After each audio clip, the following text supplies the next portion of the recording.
Okay, good afternoon, everyone. Welcome to, okay, another person coming in late, but, Thank you. welcome to Introduction to Politics. This is the first year BA course, which therefore means general course topic. I'm Clifford Bates, professor at Warsaw University, and been working at American Studies Center for a long time, so old-time colleague. Today is the introduction to the course. I've just handed out a syllabus. There's a sign-in sheet that's going around. Again, the course is very simple. If you look at the syllabus, the expectations of the course, the requirements, there will be quizzes. I will maybe announce them in the sense that I will warn you the next week. Quizzes are based upon knowledge of being up to date on your readings. So it does, unlike the great Polish tradition of waiting to the end of semester to cram for the test, it would be a good idea that every week before class you have prepared the reading. And the readings are specifically given out on this. And this will be a little annoying syllabus because you have to, if you just flipped it up, it'll be upside down. So just go droop like this, okay? Each week we have technically 14, this semester, Wednesday has 17 class sessions, not including exam. Because this is not an exam course, we're not allowed to have the exam on the exam week. We technically have it on the last class. So I will plan to have the exam week on, technically our last class is June 15th. Okay, June 15th is the last scheduled class, is the 17th class. We'll probably have it on that class. That means 2 classes during the semester we're not going to have, our slot times. I'm probably going to put them near the holidays, okay? Because Wednesday, for some reason, okay, you know why there's 17 courses? You know why there is 17 classes this semester? I think I know it because the professor at my Ogum told that there's a lot more Wednesdays than any other days in this. Well, but you know why they have to do it this way? Because certain programs, certain departments, like social psychology and law, have by law a certain number, they have a year-long course. They have certain courses that are year-long, and they're required to have so many courses by law. So therefore, in case when there's a semester where one semester is only 12 weeks, that means, oh my God, it needs to be 30 class sessions. Therefore, if this only has 12 or 13, you have to make it up for the next semester. So they have to extend the next semester. So this is one of those weird rules that why the Warsaw University does strange things. We also doesn't have those kind of courses. We don't have our program, like law, social psychology, I think one more degree, engineering and physics have certain degrees because of accreditation requirements. They have this one course that is like a year long, and they have to have so many courses and so many things. We don't have something like that. We don't have a year-long course. We have only semester-long courses. This is an elective course. That means it's the first elective in the undergraduate, your undergraduate elective cycle. You've had, last semester, you had American government with Dr. Sklarski, correct, I think? And he would basically go over, I hope he's using the same text. If he went back to the old text, I'll be disappointed. The text we put for the course was Analyzing American Politics, and that's a very good book because it introduces a lot of political science themes as well as about American institutions.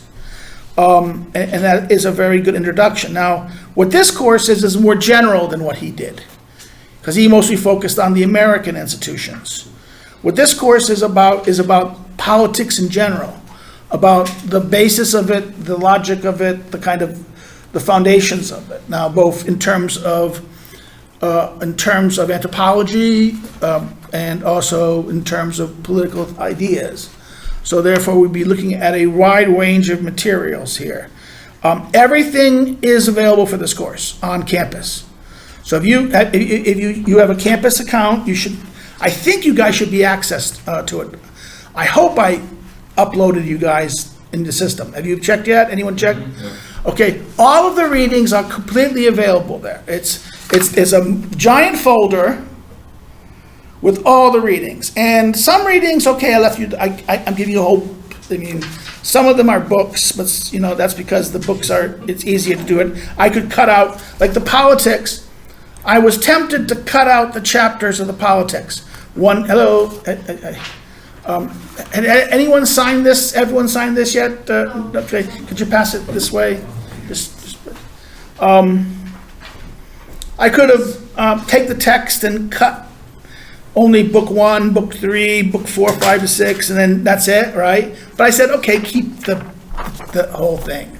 So some things you're going to be doing it. I didn't give you the whole book of Philip Bobbitt because I had to scan it myself because the only thing that was available was a EDU book, and EDU, but EDU, what do you call it? What is the word? It's that stupid. What's that suffix for books? Pub, P-U-B, EPUB. Only the EPUBs. And the problem with EPUBs or what's the other thing? It's called MIL, or these eDoc books and these kind of things tend to have the pages tend to be like this. And they're not really the official pages of the book.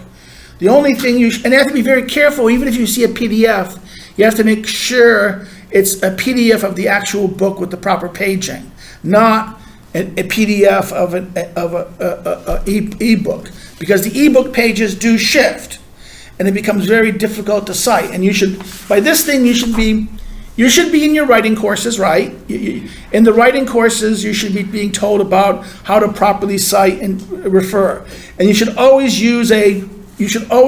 for a source, for a document, you should always use an edition, what they call the best edition available. That means always the printed book, a printed article. If you have an electronic version of it, always defer in reference to the printed version, okay? And even in a lot of things like EBSCO-host and things like that, they will give you the page that it's on. So even if you get a web thing, they'll tell you this really is on this page and that page. The problem with ebooks, they don't do that. So therefore, I had to make sure everything is from a book, and that was the Bobbitt book. I only wanted people to read, because the Bobbitt book's a monster book, 1,000-page long monster book. I only wanted people to look at the evolution of the nation. His account of how the concept of the state evolved, the evolutionary development of the state from the princely state. His categories are like princely state, dynastic state, then territorial state, then state nation, and then last but not least, nation state. And then he talks about the rise of what he calls market states. Because the book is written around 1999, 2000, 2001. Paperback version came out 2000, 2001. The hardback came out 99, 90, 2000. About a decade, about the same time, about 8 years after Fukuyama's famous, when his book came out in 1992, 91, The End of History and The Last Man. Okay, so the 1990s was the time of the end of the nation state, right? The nation state was on its, and there was going to be something else.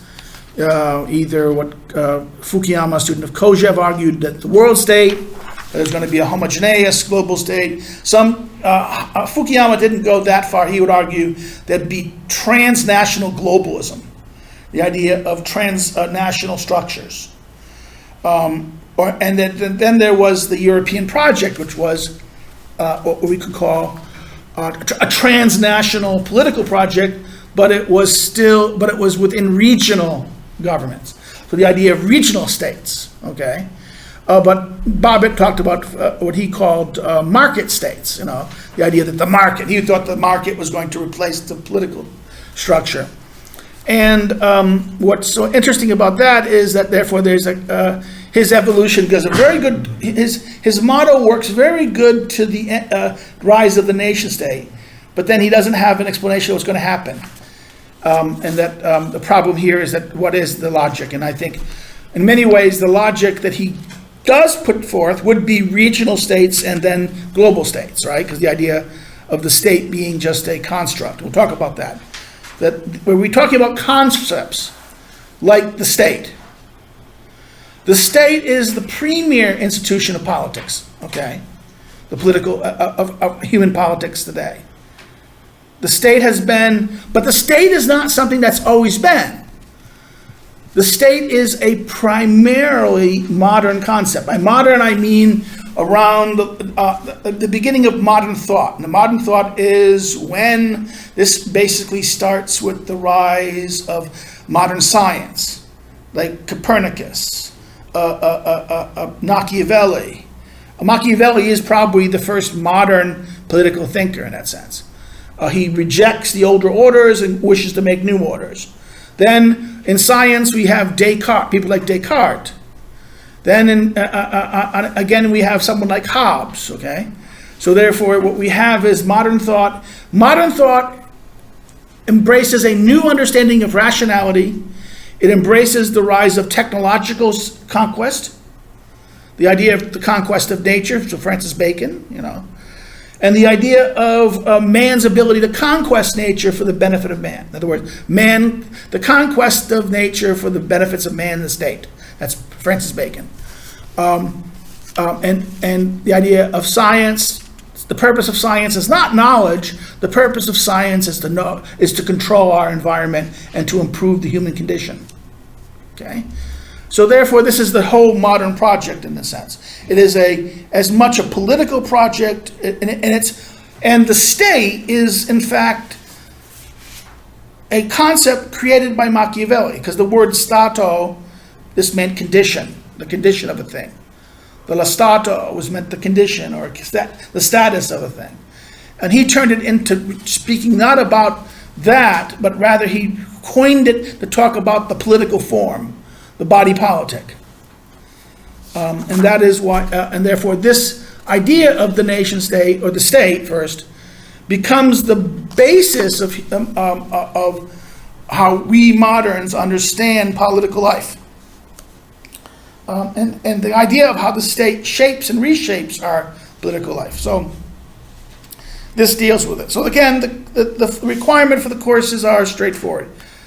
There are going to be quizzes, like I say, they will be. I will tend to announce them, to warn you, previous class. They will be on the readings, the previous readings.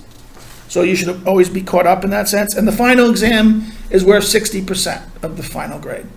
So it's the quizzes are worth 40%. That should be around, I figure there should be 8 to 9, anywhere between, the least number of quizzes will be about 5, 6. The most 8 to 10. Okay, it depends on schedules and things like that. The quizzes are worth overall 40% of the grade. And trust me, the quiz. If you study for the quizzes, you will study for the final, because a lot of the kind of questions I asked on the quiz will be repeated on the final. Okay, this is an introduction course. This is not going to be. There's not going to be essay writing. I mean, the rule we agreed on when we designed these first year undergraduate courses was that there was not going to, you go into elective of the next course, next level, there'll be writing requirements. We didn't want to overwhelm new students with the writing requirements, particularly with the rise of with the number of lectures you had. So we said, okay, we weren't going to have writing requirement. Now, I know some of my colleagues violate this rule. I don't. That's why it's only quizzes and a final.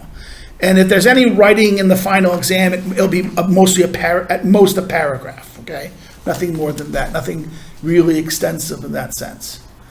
The quizzes and tests will be very straightforward, either multiple choice true, false, simple, easy, kind of, and maybe I'll put a fill in the blank, like I put something, what is what, you have to write the definition of the word to fulfill the thing, okay? That's the kind of style of the quizzes, and that's gonna be the majority of the test. It might be a shorter block question. You have to kind of fill in you have to explain something for at least a paragraph. But that will never be a quiz, that will be like for the final exam, okay? That's the expectation. And it's straightforward. It's a percentile grade system. So anything above a 90 is a 5, 80, usually the rule is 90s and above 5. If you get 100, 98, if you get a 98, 99, or 100, you get your explanation point, But your 90s and above is 5. 80s usually are 4 pluses. 70s. In other words, we want to. Technically, it is the cutting point off is 50 for the 3. Then it's the 3 above it is the 3 minus, so that's usually about in the 70s. And then there's the 8. We have that weird rule: 50s, 60s. We don't want it to be. It's not going to be perfectly like that because we don't want to make it too. We want to put a little bit of the 70s in into the lower 3, the 3 plus. Okay, so it will be kind of skewed like that a little bit. Simply for that reason. So that's it. So that it gets. In other words, it's that you can hit the passing mark. But in other words, you have to really not try to not pass. You can pass, but a DST is not, it's not the greatest grade. But if you're having problems or struggling, you can still pass in that sense because it's still at a 50, 60. That's the undergraduate level. Some people wanted to make it 60. I don't know what the rule is now. They're talking about this 50, 60. That's this argument that's going on with the rector's office. But I know the BA programs are still at 50 for the first year. Some programs they move them up to 60. But that's neither here nor there. But with this class, I'll keep it at 50 for the sake of simplicity. All the readings are available again on the campus platform, and the thing, there. Some readings are more tightened up in the sense that they're the article in question. I think there's one weird article. there is one article that's blurred. That is, there's an extra article attached to it. It's the Menon and it's the Pierre Menon piece on the contest of command, and I think there is an article by Menon about representation attached to it. And I'm not going to use the representation article, so I just didn't cut it out. At one time I used it. No, I kind of didn't use it this term. And there is something missing here. It's on here, right? If I'm correct. Yes. What's missing in the list, but it's in the book folder, is the Federalist Papers. And the reason for the Federalist Papers, you're not going to have to read all the Federalist Papers. I will put the number. I have the number someplace. I'll put the correction on to you guys. It's like 5 or 6 articles from the Federalist Papers, particularly number 10, 51, things about division of power, modern division of power, and why you have division of power. Okay, so that's why the Federalist Papers are there. You don't have to read all the Federalist Papers, but I gave you the Gideon edition of the Federalist Papers, so you have everything in stock there. There's a lot of reading, so therefore it is all sorted out and divided for you each week, what you're expecting here. Like this week, for the first class, Kant's Lord's book, Modern Prince, chapters 1-3. Again, if it says Lord, okay. If it says Aristotle, it says Aristotle. I decided to include my book in here, the recent book, our 2016 book, only because we'll be reading 3 chapters of it, not a lot, not the whole thing, but I put it in the PDF of it in there simply by, because I felt it helped clarify things a little bit, particularly about the ancient order and the evolution of the state and the origins of things like the household tribe and things like that. So that's the reading, that's the expectation level, and that's that. Any questions on that? Yes? There's the, as you said, the first reading is law chapters 1, 2, 3, and then there are things like the Prince, chapter 1 to 5. So what's The Prince is the Prince, Machiavelli's Prince. That's Machiavelli's Prince. The Lord is the modern prince. It's a book that imitates the Prince, but it's a Khan's Lord, modern prince. The other prince, the Prince, that is Machiavelli. And that will probably be using, let me see, it isn't here? It's not in here. Oh my God, I didn't put the Prince in there. It's the Prince is there. It's the D'Alvarez translation of the Prince. That's in the reading list. I know that's there. I had to find a new copy of it online, a new PDF that was much better than the previous PDF. So that is Machiavelli's Prince. So I apologize. That's why I left the Prince, okay? And in the third class, I think there's sovereignty, so that's... Oh, that is... encyclopedia? Yes, that's the Encyclopedia of Philosophy, the Sovereignty essay. That is the sovereignty essay. And I think in the PDF it will say sovereignty. I think I maybe even put the Encyclopedia of Philosophy sovereignty on the campus volume of it. Again, the reading is shortened because I wanted to make it. I kind of wanted everything to fit on one page and not have 2 pages and things like this. So I kind of used abbreviations just to simplify things.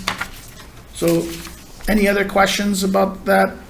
Well, you can ask me anytime. My email address is on the list, and I have office hours on Tuesdays and Wednesdays between 12 and 1. I have my office hours. Or if you need another time, you can TBA me, email me, and we can arrange for something. And you can actually even meet by Zoom or Meets if you can't make it to actual meeting for some reason. So so therefore there's more flexibility in that thing. Okay? Now, we're done with the bureaucracy, right? The bureaucratic aspect of the course. And I see we're kind of not at 20 students. We're kind of weak here. We're not even 18. We're 4 short of 18. Because if you have every seat filled, it'll be 18. So again, go students. Students who are, no, there are go students. You have people who disappear. Trust me, last semester for the MA course, I only had 2, in a class I had supposed to have 10 students, only 2 students ever came to the class. Okay, so that's the joke about that, the go students. I think that's the way it goes. Okay. I did this. This is the syllabus. I did that. Thanks for telling me about that. I'll have to fix that. But if I fix that, what's going to happen? I know what's going to happen. If I add any more names to the list here, right, it's going to knock out number 2, and it's going to go to page 3. So I think that's why I was fighting. I wanted to not waste paper. Okay, I'm trying to not waste paper and have 3-page syllabuses because that's kind of a waste of paper, a 3-page syllabus in a sense. I'm not Mr. Ecology, but even I understand that it's better to use one paper. It is simply better to use one page, for a 2-page syllabus. And that if you have a 3-page, like my big problem here is my other class had that problem. It had a 3-page syllabus. That means there's a blank page at the end of it. And I couldn't get out of that because of that class was a little more pain in the ass because it's more detailed in terms of advanced reading. So therefore, that's what. Again, all the readings here are basic readings. There's nothing really kind of advanced. You're getting a little bit of the Aristotle, who's the founding father of modern not political science, not modern political science. And I'm giving you Machiavelli, again, who's the father of, we can say he is the inventor of the modern state and modern politics. He's totally rejecting, even though he in many ways is utilizing Aristotelian language and Aristotelian frames, he's overturning it, he's overturning it. Hobbes would be more radical. I didn't have time. I didn't want to make it too complicated. I'll talk about Hobbes, but I'm not going to have you read Hobbes. Leviathan is a very difficult book. And that's going beyond what's out here. But we'll talk about the aspect of these things. So I can kill, I can kill this. And this is this. Okay. What is politics? That is a question. What is politics? People often, we live in a world where the concept of what politics is very confused. Because we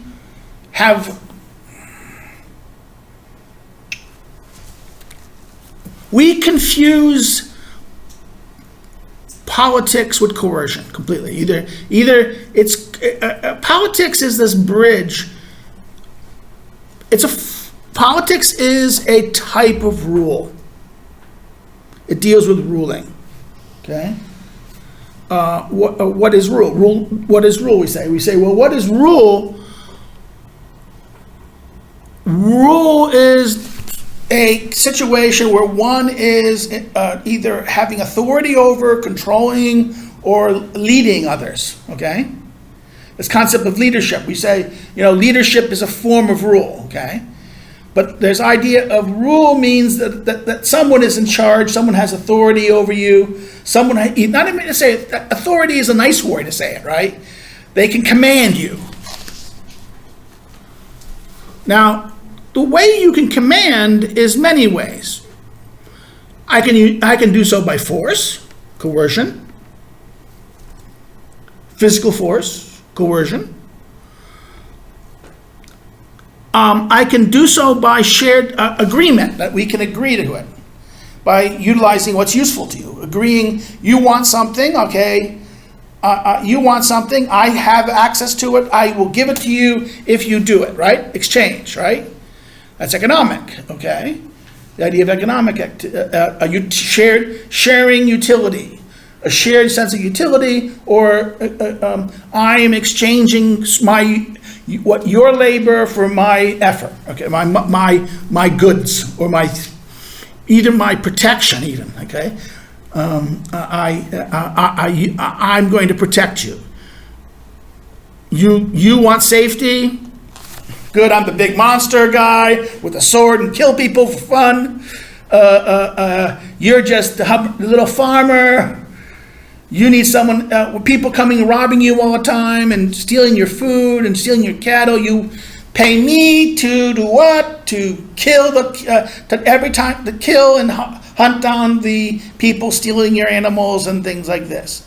And what you do to me is you pay me money. Feed me. Keep me happy. And I protect you. That's the basic organization of what the kind of economic activity. But there is also what?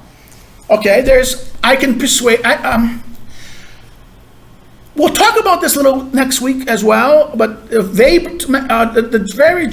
very famous German sociologist Max Weber argued that one form of rule is kind of like he talked about his three traditional concepts of authority and rule. The German word Herrenschaft, rule. Herrenschaft, rule. How does rule? What are the authorities? He talks about Traditional, which is customary. We do it because our ancestors did it this certain. We have certain habits, right? And who rules us is the habit we have had. So therefore, over time, we have a system of this. Our eldest warrior is our ruler, or we gather together. The farmers gather together to elect a council. Okay, that is habit, custom.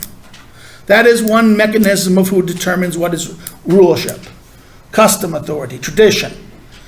The next level of this is the more modern. It's called rationalistic legalistic. In other words, you start, instead of looking at how the customs and habits, you apply who rules based upon a kind of rationalistic or legalistic framework. He rules because this is the law, and the paper says he's in charge, and therefore this is we rationally made this set of rules. He or she is in charge. She has this authority, he has that authority. Right? That's rationalistic, legalistic. The last characteristic, the third characteristic he talked about, and I'll talk about this again, charismatic.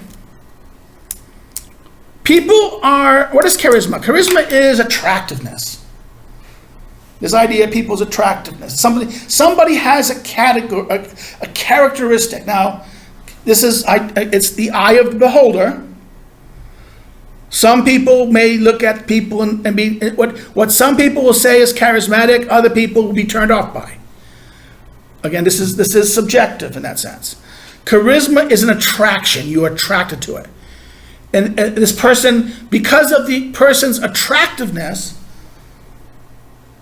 you feel, and it can be a sense of that you feel he has power, you feel he has authority, you feel that he or she is, and this is usually, you notice this in religious groups or religious organizations, people like a priest who can get, a priest or a spiritual leader who can get followers because of something about their personality, their person, the way they talk, the way they act, attracts people, okay? Charisma.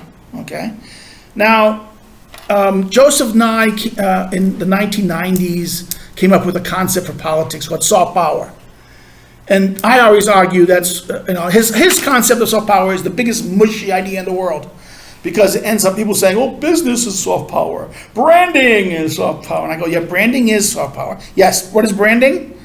It is taking things that people like, taking a thing, giving an identification of something that attracts people or repels people, right? So it is a form of charisma. So soft power is, the logic of soft power is the logic of charisma. Attractiveness. It has no real power. Any power is about, hard power is about carrots and sticks. You know what a carrot and stick is? Yeah. What is a carrot and stick? Carrot and stick, I think something like a bait. Okay, a carrot is what? Something to convince someone to do something. In other words, it's benefit, some kind of benefit. If I offer you money for a job, a wage, that's a carrot, right? A stick is, I'm going to hit you, of course. But not only, the stick is not necessarily only the physical force, but it's also what? The threat of the physical force. The fact that I have a stick and I can use it, and I point the stick at you and say, behave. Okay? Bullying is a form of hard power. In fact, to be a good leader, you have to bully. Be able to bully. To get people what you want them to do, sometimes you have to bully them. Hard power. Economic activity is hard power. This is one of the nonsenses you hear in a lot of IR departments. Oh, business relationships is soft power. No, it's hard power. Money is a form of a carrot or a stick. Money can be a stick also. How? I take it away from you. I threaten to take away your salary or your job or your resources. I can give you resources, I can take away your resources. That's hard power. Soft charisma here is, why do I mention this? Charisma here is important because to understand charisma is you have to understand the nature of kind of rule. Okay. So therefore we lead us to a question. Well, what is rule? Rule is this kind of idea of having authority over other people. Why do you have authority over other people? Well, it could be, like I said, we've agreed to it. This is something we've agreed to over time. Or something that we have rationally, something that by the nature of some rational principle of organization necessity. Some functions have to be done, so therefore we need someone to do it. And therefore the reality of this structure requires there needs to be someone in charge, so we put someone in charge.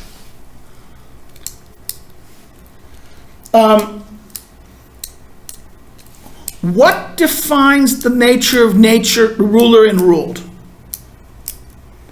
Rule implies someone who is ruling, and then the opposite is that someone is ruled. If I was being completely nasty to you, I'd make you read famous Hegel's The Phenomenology of Spirit, his famous master-slave dialectic, that this idea that all through human history that there is this tension between, this tension, bipolar relationship between a master or the ruler and the subject or the slave, okay? In all human history, there is this, in fact, Marx takes Hegel's concept here and turns it into class struggle. He takes this idea of the master-slave dialectic as the engine of freedom, that where none are free, one is free, few are free, more are free, most are free, all are free, right? That's human history in that sense, this master-slave dialectic moving all through time and space. Karl Marx takes this and materializes in terms of class. So you have with the rise of kings, you have the rise of the aristocrats versus the peasants. So the lords versus peasants, right? Then you have the rise of the capitalist class. You have the bourgeoisie, which is the merchants and the owners versus the workers, right? And then the idea is that there's going to be the revolution, and that the revolution is going to make sure it's going to be a proletarian revolution, so the workers of the world are going to unite and they're going to be in charge. But Lenin said, no, it doesn't really work that way. Why? Because you need leaders. And what are leaders? Leaders are elites. So that's a very big problem in all societies, between the many and the few.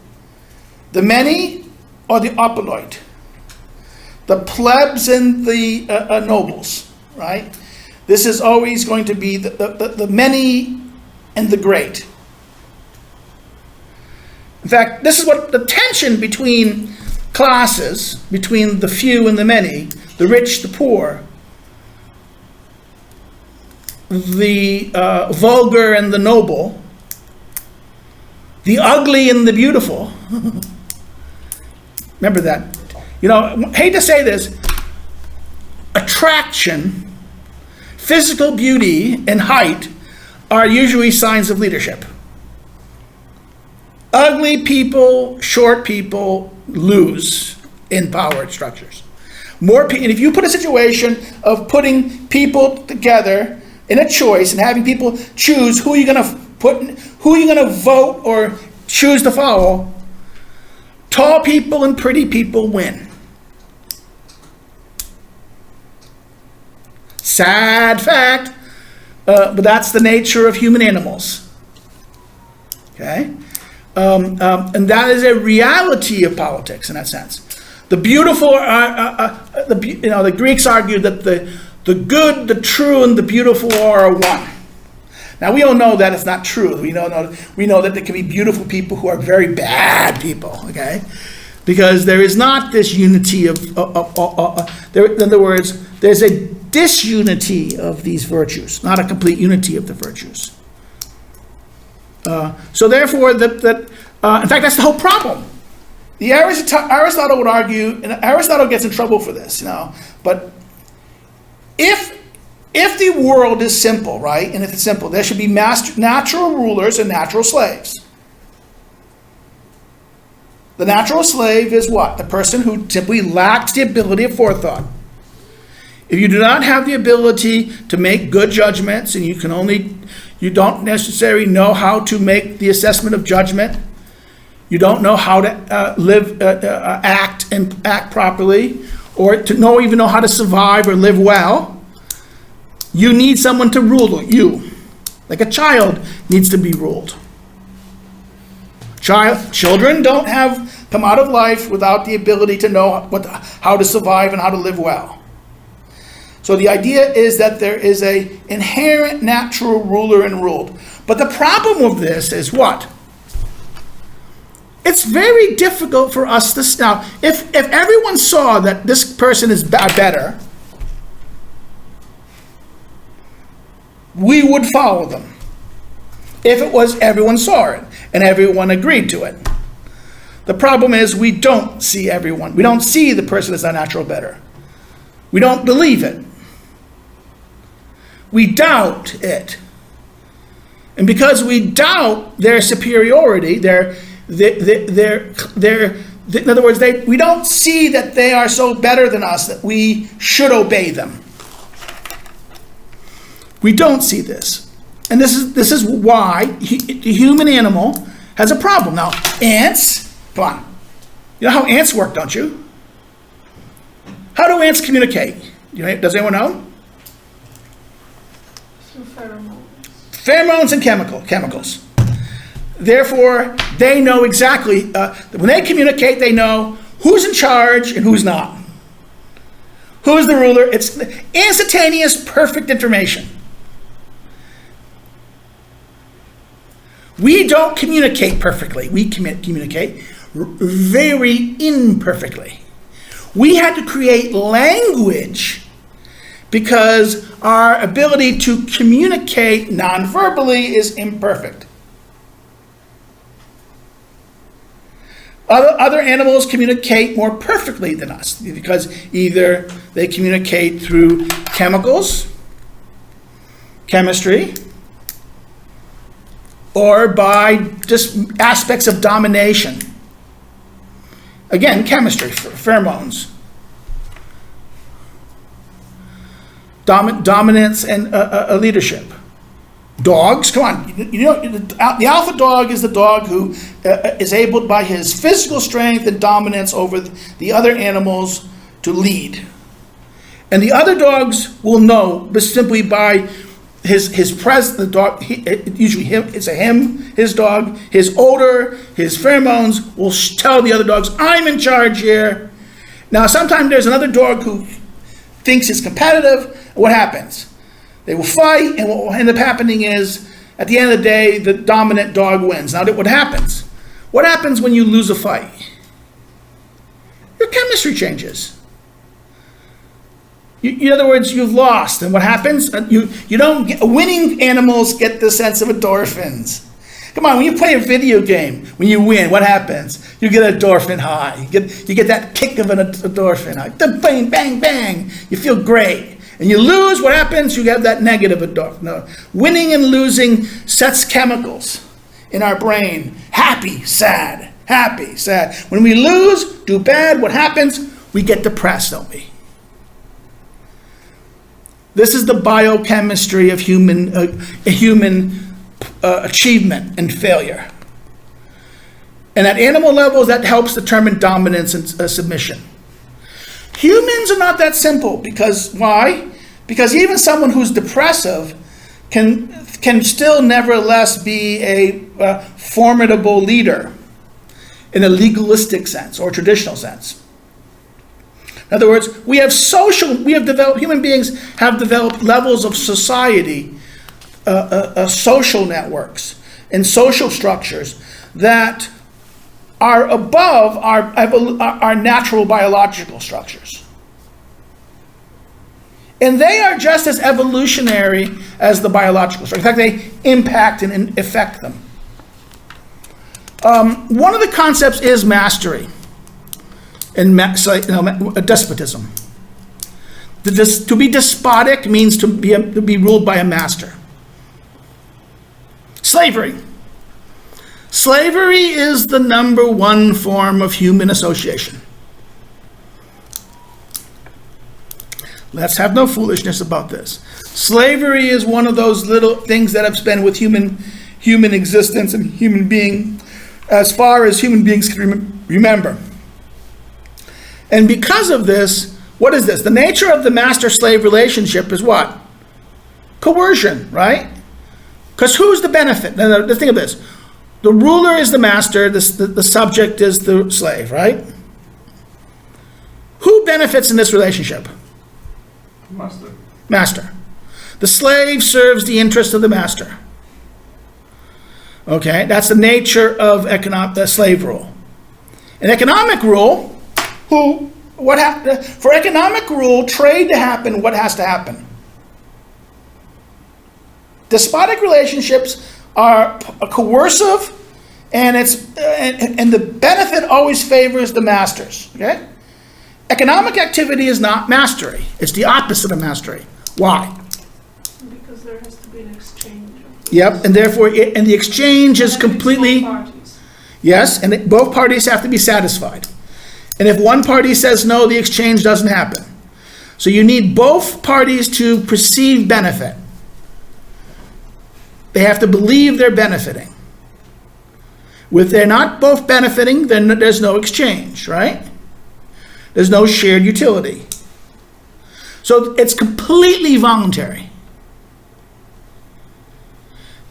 In other words, economic activity and despotic relationships are opposites of each other, complete opposites.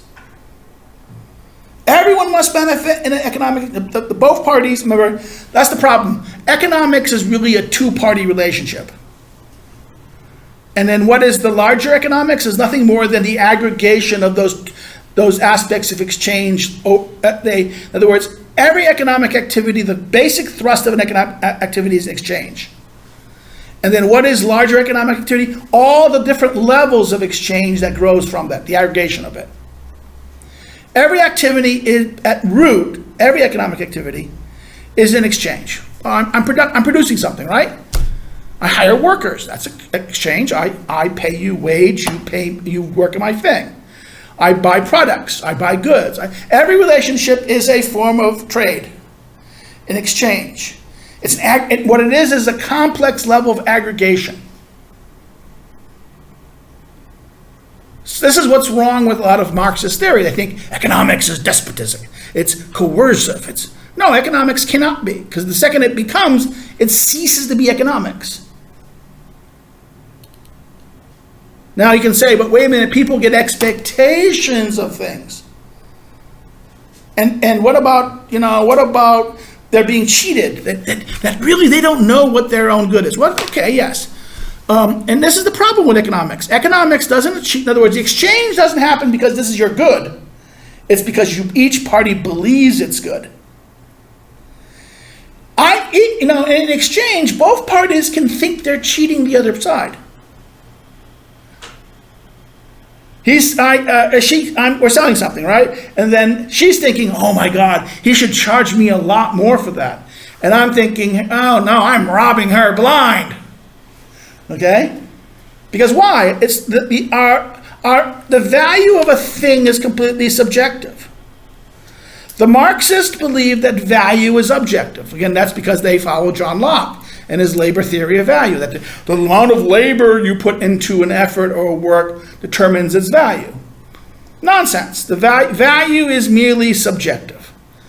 It's every person will value something differently. And what happens is the only way we assess the price of a value is what? The level it will be exchanged for. What other people will pay for the thing. We have things. I don't have it with me. I have a watch that I have at home that was given by my grandfather. It's very old. I would never sell it. Because why? I would say, okay, someone have to give me like $100,000 to sell it. But if you went to someone else and looked at it and say, oh, it's only worth $200, $300, or maybe $500, okay? In other words, why? It's subjective. It's not the value we put onto things is not necessarily tied to the reality what other people pay for things. Now this comes to the problem of despotic relationships. Power rules of this, okay? Now the three readings we had today was Lord about leadership, talks about why modern leadership is still available. He's trying to justify leadership. Kenneth Montague's famous little introduction book, very short introduction to politics, very short introduction. He's very much a classic liberal, and his argument here wants to talk about what rule is, and then he talks about citizenship, right? What is citizenship? Citizenship is the basis of politics. In fact, in the Greek, the word citizen comes from the word polis. And what is the polis? The polis is we would say city, but it means more than city, because it means this is the space where politics happens. The political, the politikos, polis, same very connected word. Yes. In Polish we call it państwo miasto, so well, country, city. No, but it's more complicated. Państwo literally means, in a sense, like patria.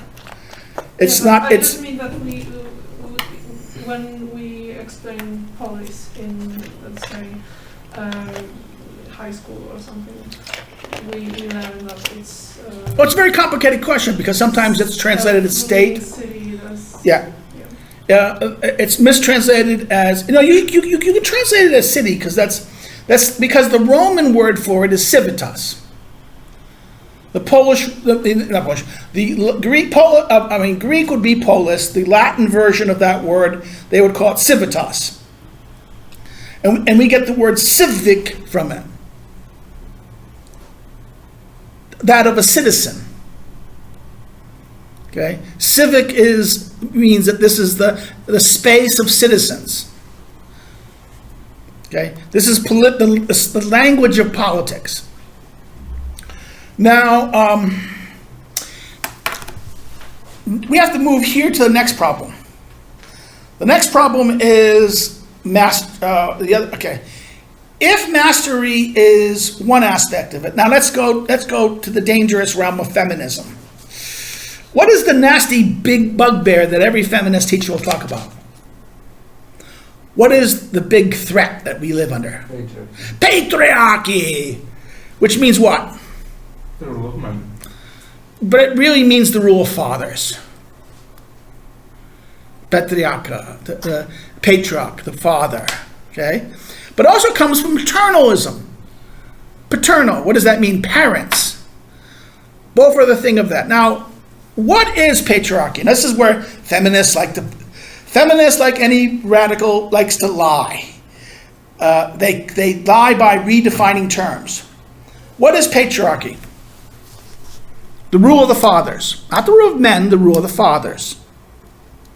Okay? What does a father do? Decide about everything? Well, yeah, he decides, but what is his purpose? What does he care for? Family. His child, right? He works for the sake of his child. He loves his child, right? Why does he rule his child? He rules his child not because he wants to impose his will. This is the Nietzschean, everything's a will to power. Everything's about power, power, power. Every relationship is power. Men and women, it's all power. Language is power.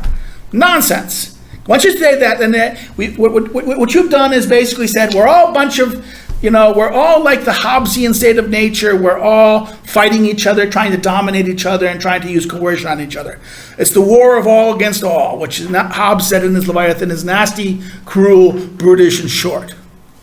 No, it's not about care, love. Parents love their child. They should love their children. Now, in other words, this idea that fathers abuse their children, well, yes, but is that the norm or the exception? Or not a better word. Is it the norm or the deviation? Is abuse the norm or the abuse of the relationship? It's the abuse. We don't judge a thing by its norm. We today judge its things by what we want to judge it by. Therefore, they judge it by the abuse. Patriarchy is about care. The care of the father or the mother to the child. It's love. Who's benefiting in that relationship? Both sides. No. The primary beneficiary is who? The child. The child. If there's benefits to the parents, it's only because the child will survive in the future. Right? It has in other words, its benefit is not immediate, its benefit is in the future. When they are weak and older, maybe their children will care for them, right? They're investing in their children. In other words, it's not an immediate care, a profit or utility. It is the benefit of the child and hope that the child will be a good child, will remember that they cared for them when they were young and they provided for them and made that their life was possible, that they would now care for them. I also like to remember, we thank God we're not Romans, because the Roman father had, I think the reason why feminism happens, the fear of the father is tied to the Roman father. Because the Roman father had the right to kill his children, even when they were old. If you disobeyed your father, he had the right to kill you.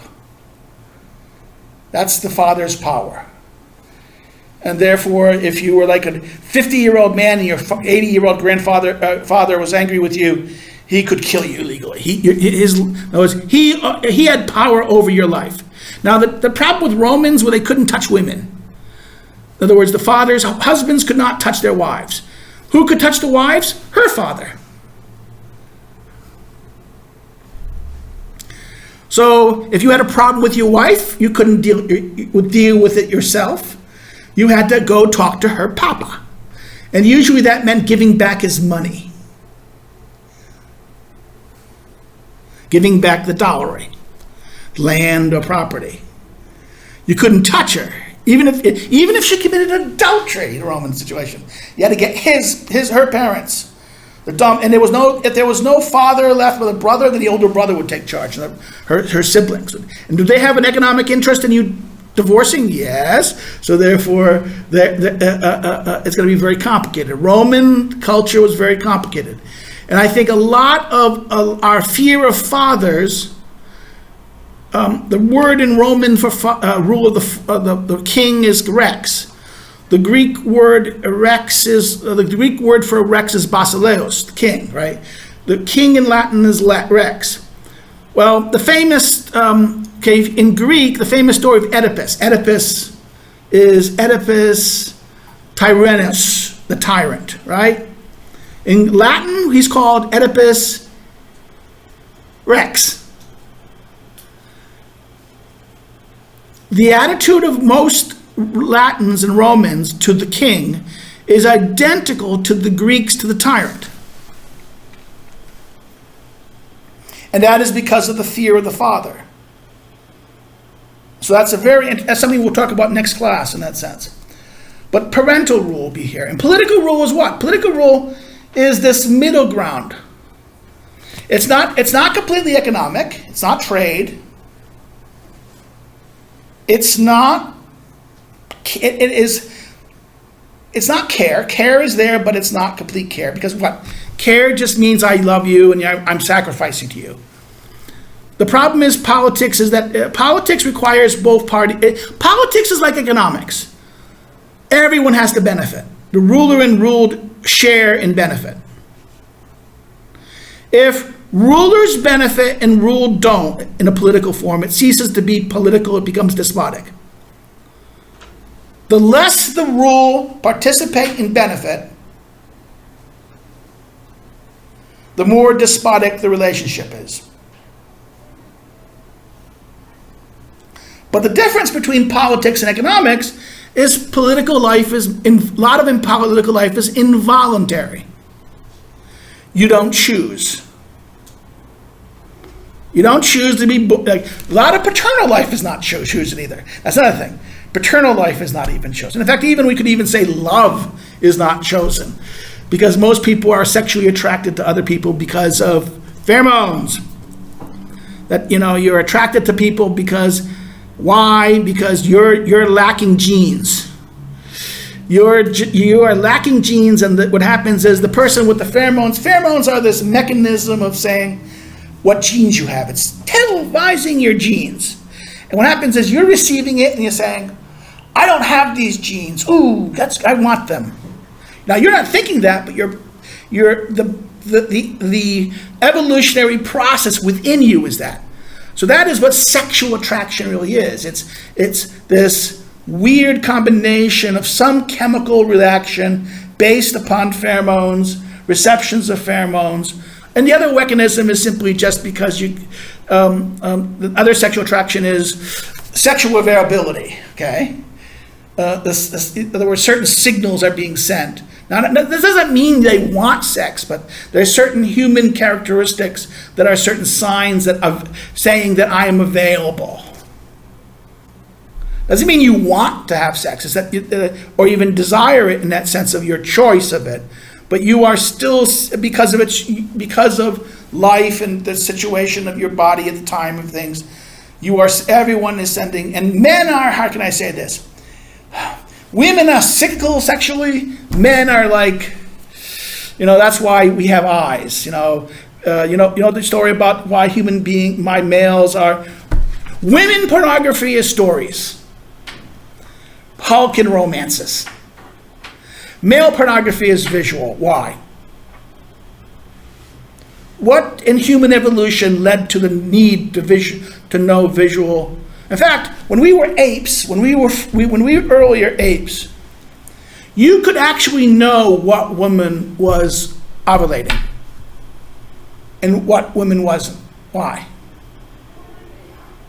Because if you're on all fours and you're hunched over, and if someone is, ovulating, what does that mean? That means their genitals are going to be engulfed, and it's going to be exposed. It's going to be obvious when we're naked in the animal kingdom.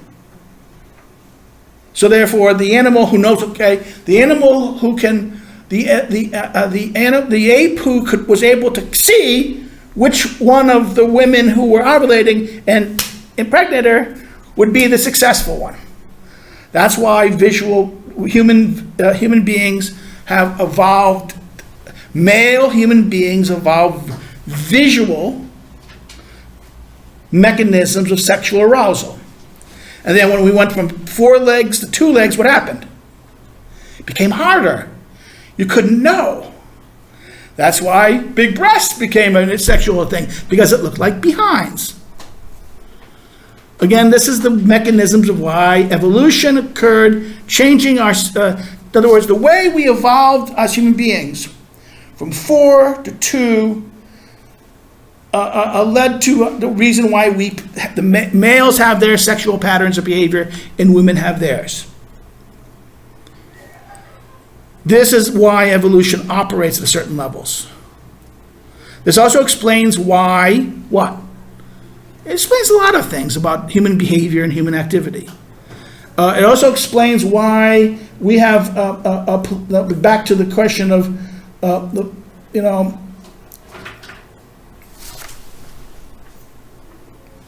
I'll stop there. I want to go to the second thing. We'll talk about this question of place, political community, the problem of political community. We'll talk about that a little bit next week. This is the political anthropology. This is the famous evolution of human anthropology. Human beings in their evolution, we started the rise of hunter-gatherers. As we develop, we become hunter-gatherers. This is what?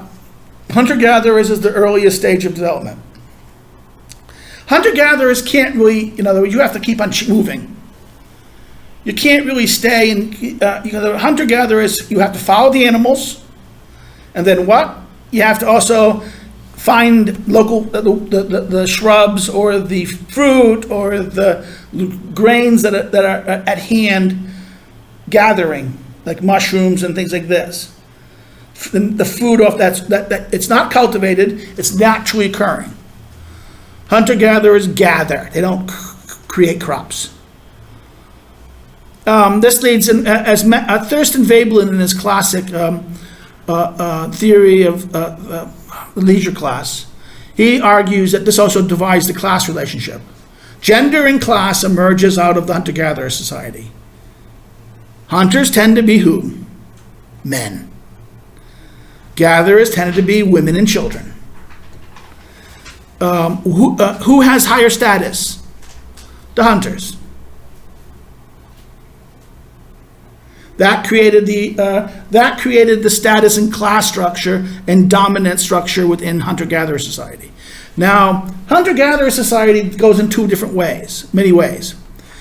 One level of hunting gathering is seafaring, fishing.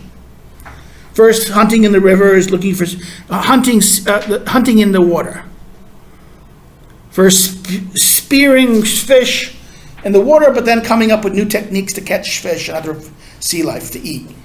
It starts as hunting, it becomes then moves to the herding of shepherding, right? You can argue that the fishing follows the shepherding. Shepherding is what? At first we hunt the animals that move, then the second is we find animals that we cultivate and control, like sheep, rams, goats, and things like that, that we follow, we feed them off the land, we move with the land. These tend to be nomadic peoples, right? They're still nomadic. Hunter-gatherer is nomadic and shepherding nomadic. It's a kind of farming, but it's not a farming. It's farming animals.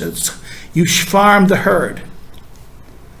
At hunter-gatherer and shepherding, you say that same thing. The sea hunting life. The sea life is the same thing. You learn to shepherd the sea animals. So hunter-gatherers and sea, you see that. See the last one in hunter-gatherers is the hunting of men. Piracy, hunting of men.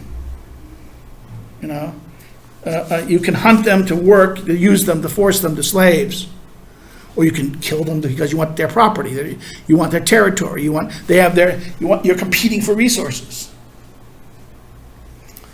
So this aspect of hunting. So hunting, the second level is we call it the rise of nomadic populations, and then we get farming. And what happens with farming? Property emerges with farming. In other words, the property of the other above are either their animals or their physical goods. Land is not property. It's when you become once you start cultivating land for farming, culture, then you take property of land. It is with the rise of farming you move from one stage of development to another stage. That's a big move. And then therefore you start having this idea that the property becomes important. Because why? Your property is tied to your survival. And then the next level of development, again, this follows like someone like Adam Smith or Ferguson's famous line in his essay on civil society. These 4 stages of cultural development. Next is the rise of commerce, commercial society, trade. And that includes what? The rise of industry as a form of trade. Production and mass production. So these are the kind of evolutionary things of aspect of political anthropology. But then we take another element, the units of cooperation.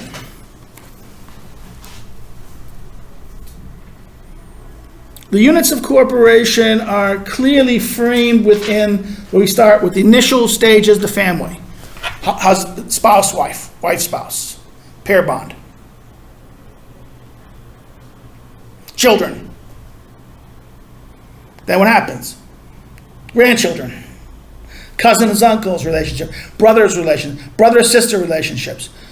cousin relationship, then, intergenerational. Within a very short period of time, what was simply just two become 3 levels, become 4 levels, become 5, 6 levels within 2 or 3 cycles of generation cycles. So we move from, that's one aspect of family, base one. Then the next one is the band. What is the band? The band is not necessarily familiar. A group of men who gather together for hunter-gathering purposes. The band. The band is the first moment. You see the band emerges both in hunter-gathering societies and in less so much in nomadic populations. Nomadic tend to be more complicated. The village. Now the village happens when? The next stage. It is association of different populations. The band and the village are 2 separate stages. Usually villages only occur with agrarian life. Why? Settlement. And that therefore it becomes the minimum necessary for people to start. In other words, different farmers, different agrarian communities this becomes the minimum mechanism of exchange and services. Where therefore, usually with villages, you also arise some level of commerce, some level of small level of trade, usually trade of services. The village will have someone who's a ironsmith or some level of smith or some level of animal husbandry command to help or assist. Sometimes it will be different farms, different estates, different farming estates will have a person who has this guy and this person won't have one of those. So what they do is they exchange services.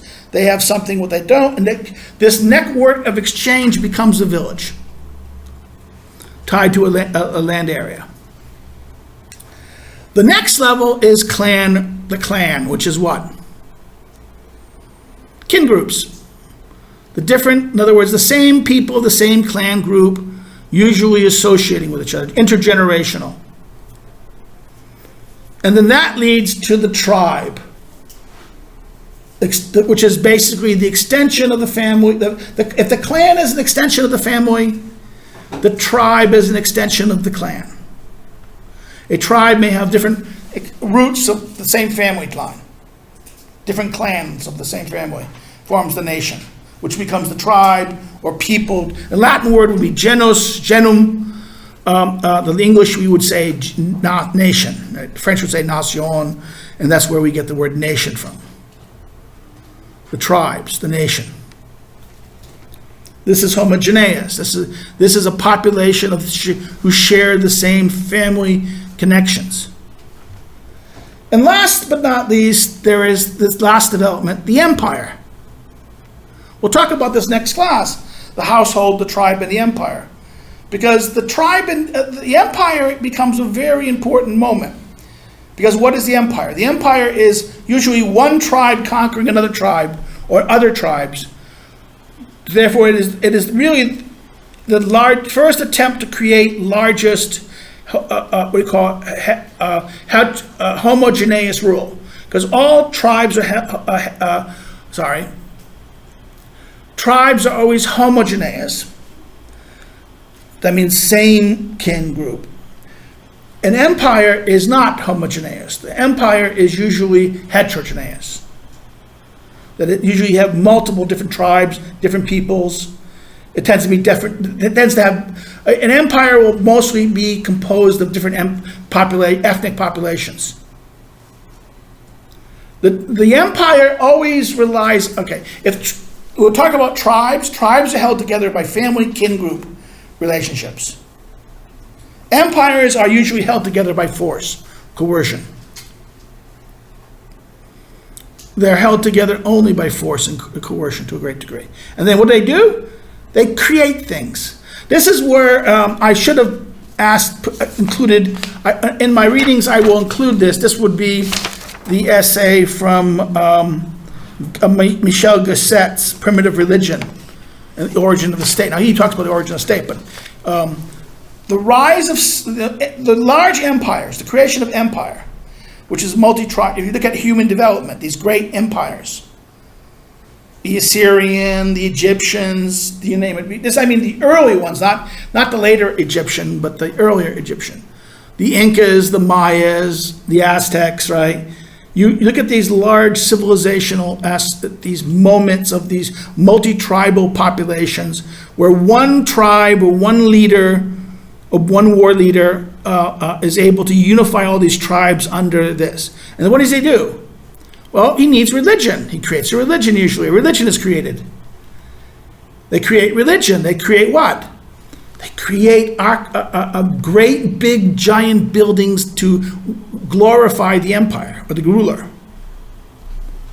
What else they build?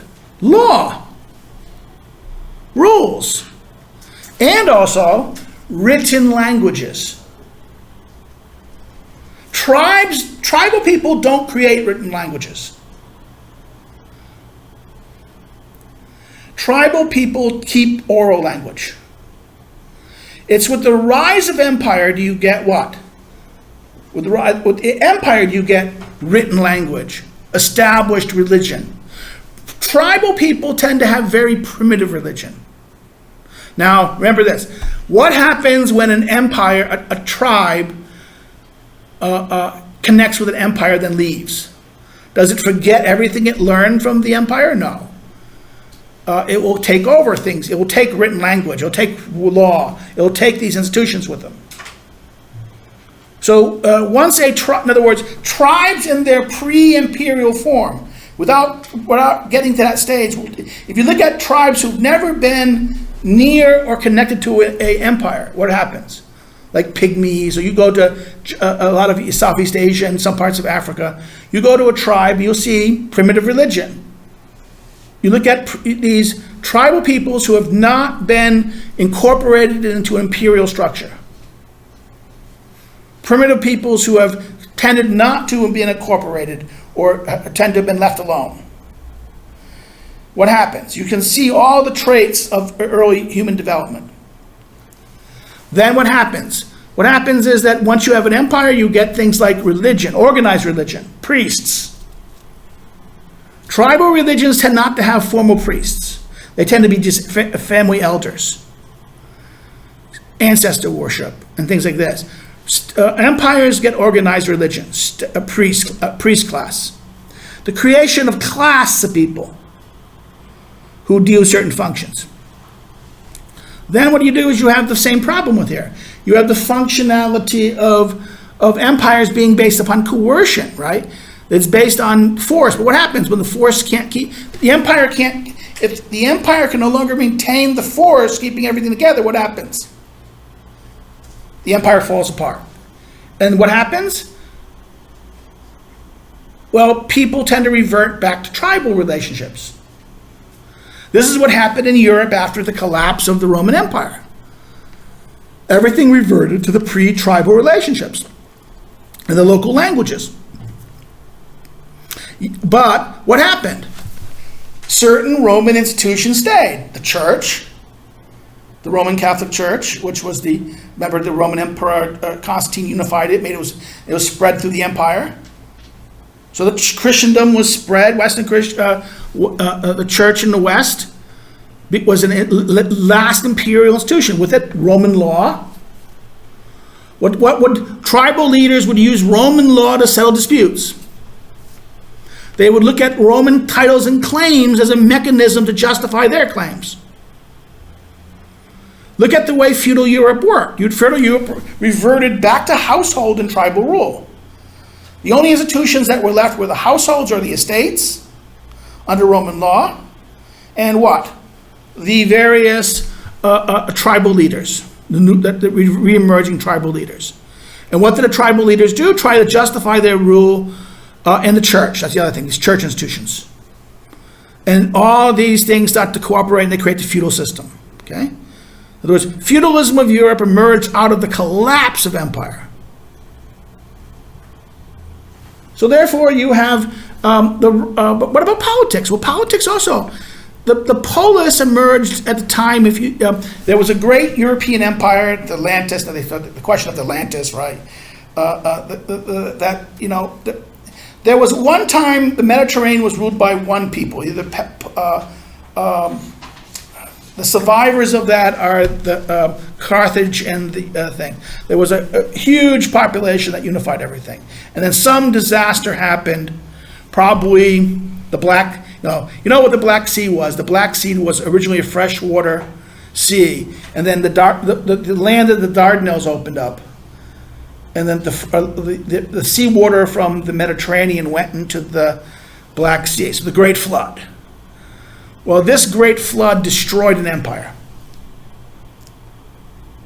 And what happened? Well, what happened was that all these people were totally interconnected. If you look at the Greeks and the Roman, the Greeks had Greece had no real farmland. It was all hill land. It was like mountainous terrain. You didn't have long valleys. So you couldn't have big estates. You had to have small estates, small communities. And that and if you notice about the Greeks, so they didn't have the same ethnicity. There was very multiple clearly different ethnic groups within what is Greek, Ionian, Theban. You have the whole series. Because why? What happened was during empires, ethnic groups tend to merge together. Look at Eastern Europe. Eastern Europe is a perfect example. Under Russia and under Austria, what happened? These Austrian and Russian empires merged populations together. So you didn't have clear homogeneous environments. You had massive interpenetration of different ethnic groups. So empires tend to be very heterogeneous and hold together by coercion. And what happens when it collapses? Well, things will try to revert back to homogeneous structures of ethnicity, but sometimes, like where places like Greece and the Mediterranean, it was very difficult because the geography of Greece made it very difficult for you to simply move populations and have all this ethnicity. So you had this weird situation where you had they divided along ethnic lines, but they grouped next to each other within very spatial characteristics. Like next to Peloponnese were moved by not the Ionians. The Ionians tended to stay on the sea areas. The Peloponnesian population tended to have 2 or 3 different ethnicities. They're the Spartans and the what do you call it? The people that the Spartans enslaved. And then the Corinthians. These are 3 different major Peloponnesian populations. 2 were very advanced, one was very backwards, and the Spartans enslaved the backward one. The northern mountains of Greece had more different Thebans and other groups, the Laosians, and then the Macedonians on the hills, and going into the Slavic areas today, where we call Yugoslavia, the Yugoslavia areas. So what does that mean? This meant that something emerges, this interpenetration of these structures led to a particular development, what we call the birth of the political. The polis emerges. The polis is very interesting. Why? Because the polis it wasn't a village in that say, because it wasn't merely a product of families. It was, the polis could be it could be homogeneous, but it also could be very heterogeneous. If you know the stories of Rome and the stories of Athens, these are not Athens and Rome are not homogeneous ethnic populations. So cities could be either like polises could be either construed of populations that were homogeneous in their characteristic or heterogeneous in their characteristic. There was aspects of voluntarism into it, but it was also at a certain level, after the first initial stages, it tends to be involuntary. In other words, the next generation is born into it, and therefore there's less choice. The founding generation, there's choice, but after the founding generation, there tends not to be choice. Okay, there tends to be people who are born into it. Citizenship is what? Shared rule. The concept of politics is that all members of this are sharers. Now, I don't make you read this because this is a little too complicated. It would be Frederick Maitland's argument is that the corporation, he argues that the state and the corporation are very much interconnected. And I think, and actually Samuel Feiner, one of the great political science, his famous multi-volume history of government, Samuel Feiner in his history of government argues that the polis is kind of like a joint stock company. In other words, every citizen is a joint owner.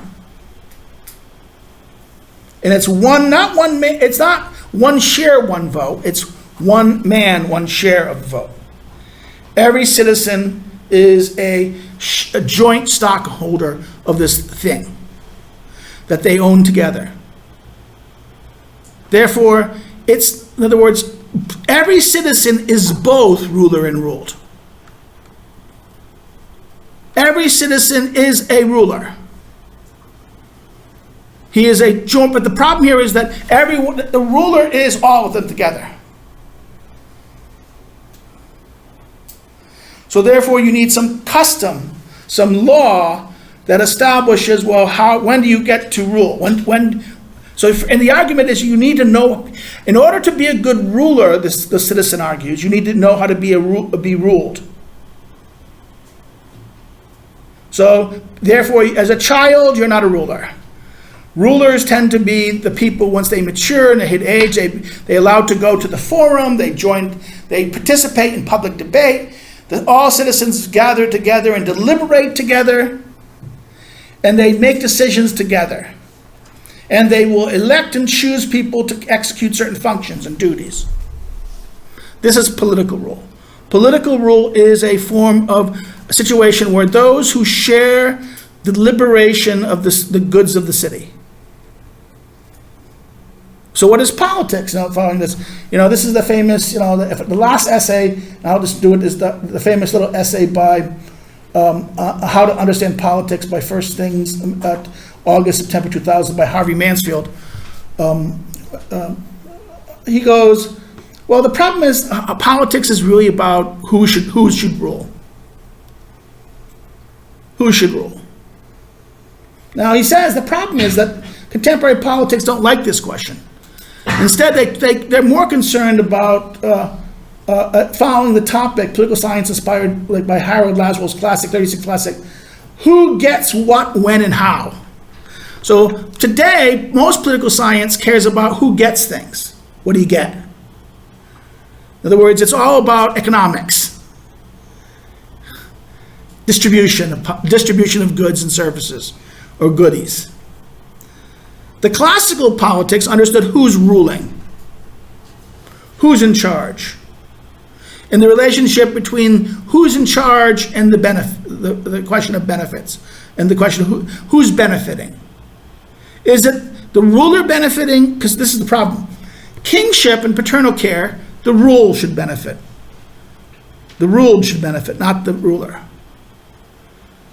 It's care. The principal concept of paternal rule is care. Care is what? Like love. It benefits the beloved. It benefits the person being cared for. Is politics care? Not completely. Politics requires that the ruler and rule must mutually benefit. If only the subject benefits, that's care. That's how kingship should be. Kingship is like fatherhood. It should be ruled for the sake of the ruled. The king should sacrifice his good. He should sacrifice himself for the sake of the subject. Kingship is sacrifice. Mastery is domination and benefit. Okay? Economics is simply just voluntary. Voluntary exchange, and it has no coercion at all. Politics is weird because politics looks like economics, and that both sides must benefit, right? It's the ruler and rule must mutually benefit. But it's different. It admits coercion. It's not complete coercion. If it becomes complete coercion, it becomes what? Despotic, right? It needs coercion. Why? Because there are bad people out there. People are going to want to break people. There's going to be people who don't want to play the game, don't want to play fair. You need to protect people. You need law. What is law? Okay, what is the difference between law and justice? Very simple. Law is a particular community's view of what is just with teeth.